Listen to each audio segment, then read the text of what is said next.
আসসালামু আলাইকুম ভিউয়ার্স, সবাই আশা করি সুস্থ আছেন, ভালো আছেন। এই তো চলে এলাম আজকে ছোট্ট একটা রেসিপি নিয়ে। খুব ঝটপট এবং খুব দ্রুত হয়ে যায়। আমরা তো গাজরের হালুয়া খেয়ে থাকি শুধুমাত্র শবে বরাত এলেই। তো হঠাৎ করে গাজরের হালুয়া খাইতে ইচ্ছা করলো, তাই ভাবলাম ঝটপট করে কিভাবে সহজ পদ্ধতিতে একটা গাজরের হালুয়া বানানো যায় সেভাবেই গাজরের হালুয়া বানিয়ে খাবো। প্রথমেই একটা ফ্রাই প্যানে ঘি দিয়ে দিলাম।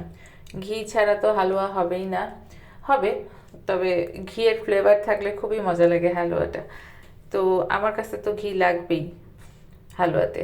এখন দিয়ে দিচ্ছি একটু দারচিনি আর একটু এলাচ। এখানে কোনো তেজপাতা দিচ্ছি না, শুধু দারচিনি আর এলাচ দিলেই হবে। তারপর আমি গাজরগুলো কুচিয়ে নিয়েছিলাম। গাজরের হালুয়া কিন্তু দুইভাবে বানানো যায়, হয়তো আরোভাবে বানানো যায়, আমি দুইভাবে জানি, সেই দুইটার কথাই বলছি। এটা হচ্ছে কুচানো হালুয়া, এটা খুব ঝটপট হয়ে যায়।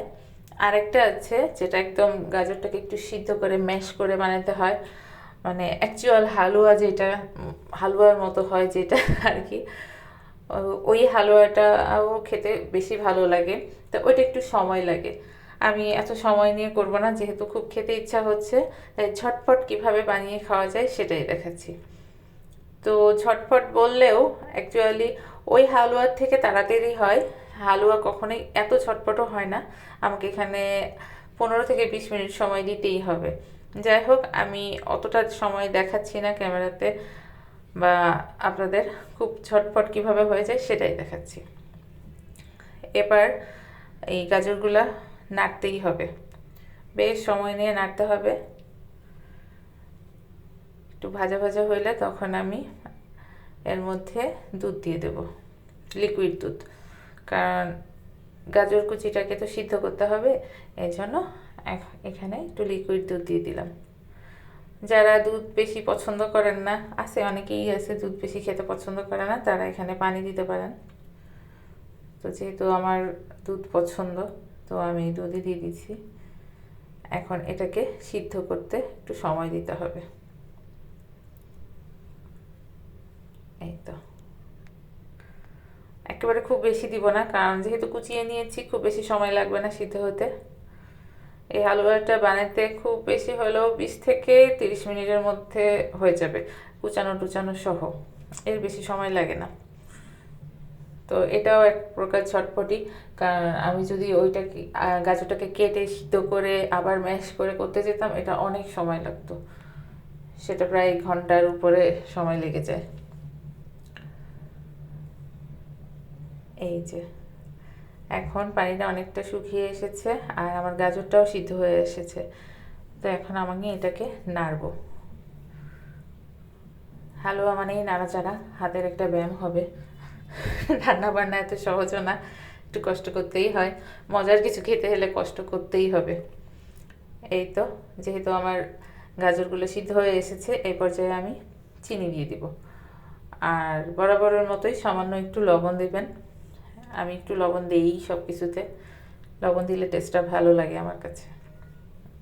এই তো, এবার নাড়তে হবে। নাড়তে নাড়তে চিনিগুলো এখন গলে যাবে, তারপরে গাজরটাও মাখা মাখা হয়ে আসবে, সেই সময়টুকু নাড়তে নাড়তে দিতে হবে।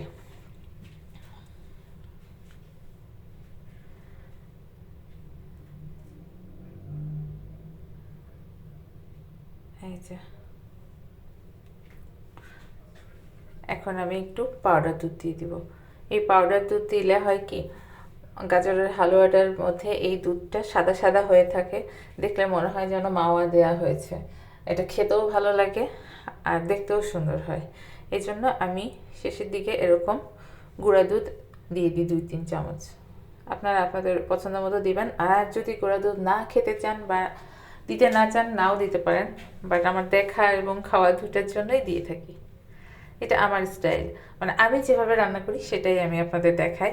এখন আপনারা যেভাবে ভালো লাগে সেভাবে করে খেতে পারেন, সেটা হবে আপনাদের স্টাইলে খাওয়া। এই তো আমার গাজরের হালুয়া একদম হয়ে এসেছে।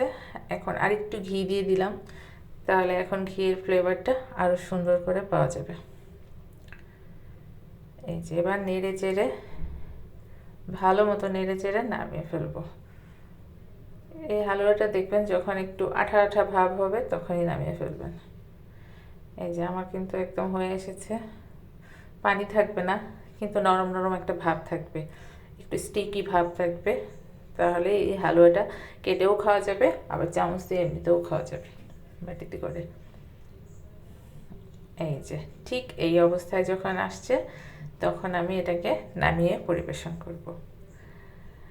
আপনারাও বাসায় এভাবে একটু হালুয়া খেতে ইচ্ছা করলে বা গাজর বাসায় বেশি থাকলে, বাচ্চারা ফল খেতে সবজি খেতে না চাইলে এভাবে করে দিতে পারেন। বাচ্চারা কিন্তু খুব মজা করে খেয়ে ফেলবে। আর নিজেদেরও খেতে ইচ্ছা হলে এভাবে করে খেতে পারেন, ঝটপট হয়ে যায়। সবাই সুস্থ থাকবেন, ভালো থাকবেন, আর আমার চ্যানেলের সঙ্গেই থাকবেন। আল্লাহ হাফেজ।